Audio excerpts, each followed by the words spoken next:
Həzrət Əli əleyhissalam ölüm yatağında uzanıb, gördülər Əli ilə İmam Həsənə işarə elədi. Dedi, oğlum, bu əlləri görürsən, bu əllər vaxt var idi ki, Xeybər qalasını titrədirdi. İndi bu əllərin özünü dəvərtməyə halı yoxdur. Əgər ibrət almaq istəyirsənsə, oğlum, mən sənin üçün ibrətəm. Baxın, bu həyatın mahiyyətidir. Nə olursan ol, əli ol, fərqi yoxdur.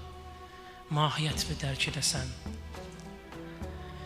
Və buyurur ki, and olsun Allaha, mənim ölümə olan münasibətim aşiqin məşuqa olan münasibəti kimidir.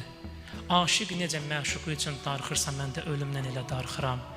Necə ki, bir susuz bir insan səhrada gedərkən su tapanda sevinər, mən də ölümü tapanda o şəkildə sevinirəm.